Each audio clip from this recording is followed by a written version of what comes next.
Hello, my friends. Welcome to a fresh new episode of our podcast.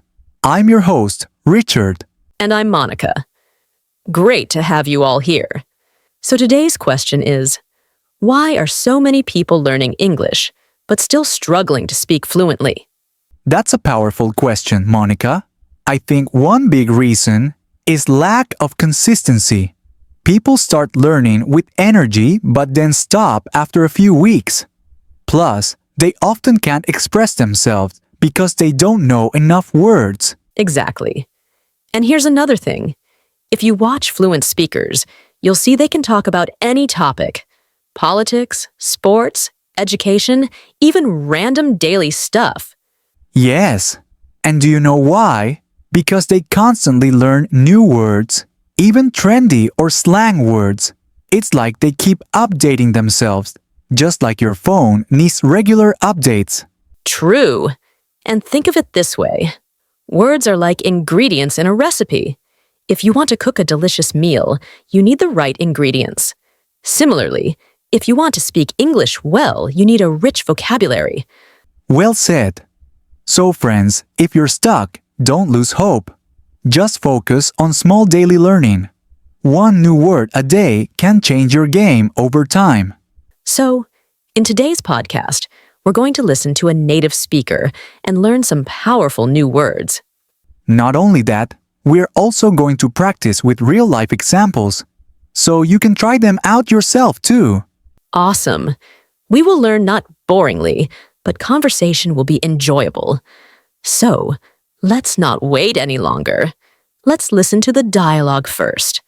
And so my daughter goes to school here at the Thornton School for Music. She's a senior, and she spent the night with me last night. I'm going to tell you the story because it's relevant about both learning things the hard way and about happiness.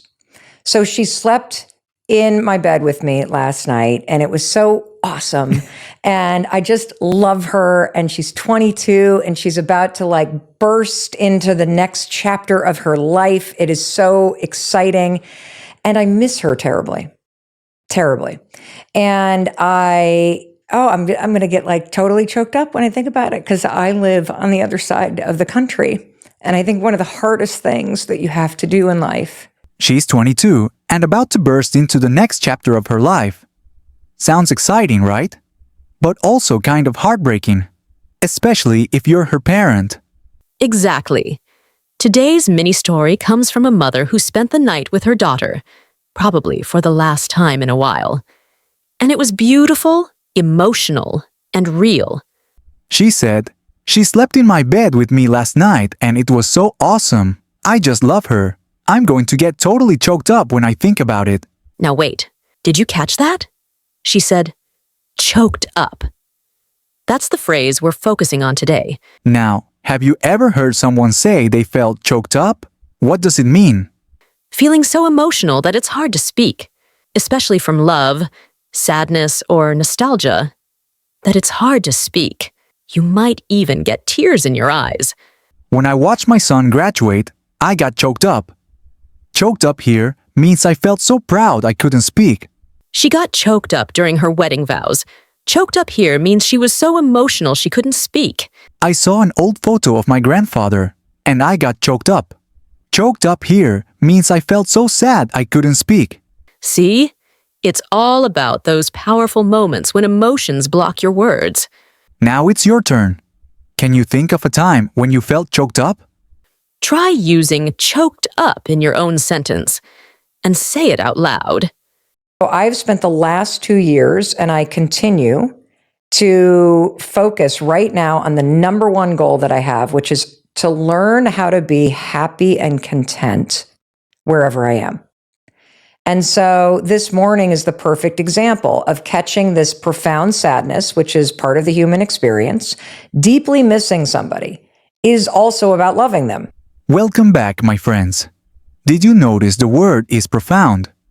This is a great word to describe something very deep, intense, or meaningful. Exactly, Richard.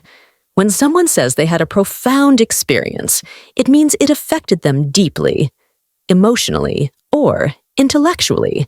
Like in the story we just heard. The mother talked about profound sadness. That means her sadness was very deep and intense, not just a little bit sad. The book had a profound impact on my way of thinking. Here, profound means the impact was very deep and changed how I think a lot. Seeing the sunrise over the mountains was a profound moment for her. In this sentence, profound means the moment was very meaningful and emotional. And there's also the word content in that sentence. Do you know what it means to be content? Yes, to be content means to feel satisfied and happy with what you have, without wanting more all the time. It's about feeling peaceful inside. Right. Being content doesn't mean you don't want to improve or grow, but it means appreciating the present moment and what you already have. That's a very important distinction. For example, you can have big dreams, but still feel content with your life right now. Exactly. When someone says, "I'm happy and content with my job," it means they are satisfied and don't feel unhappy or restless about it. Okay, friends, here are some example sentences. After finishing the project, I felt content with my work. She lives a simple life, but is very content. Now, how about you? Try using content in your own sentence. I didn't know what to expect when I asked that question. I really appreciate you, going that inward with it, because you could have gone a number of ways.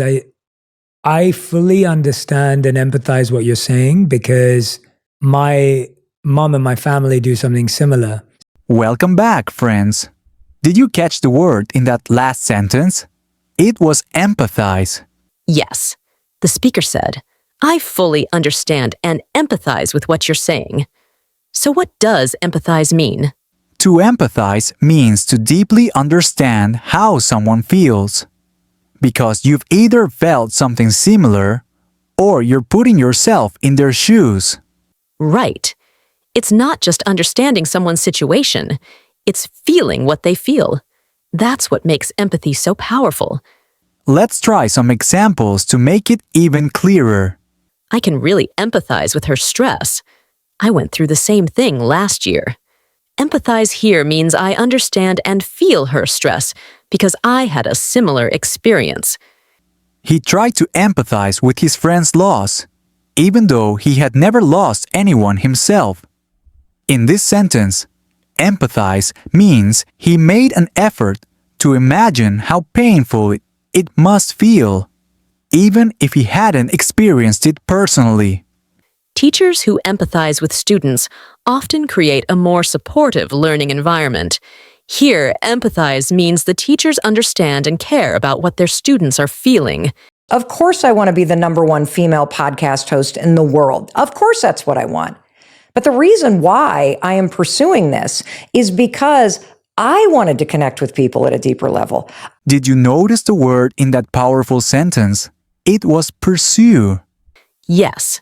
The speaker said, "I am pursuing this because I wanted to connect with people at a deeper level." So what does pursue mean? To pursue means to go after something you really want, like a dream, a goal, or a passion. It's about making an effort and not giving up. Exactly. It's not just wanting something, it means you're actively working towards it. You're chasing it with intention. Let's look at some real-life examples, and we'll explain the meaning inside each one. She decided to pursue a career in medicine. Here, pursue means she is studying and working hard to become a doctor. She's following that goal seriously. He's pursuing his dream of becoming a filmmaker. Pursuing in this sentence means he's actively doing things, like making short films or taking courses, to reach that dream. Even after failing once, they continued to pursue their business idea. Pursue here means they didn't give up.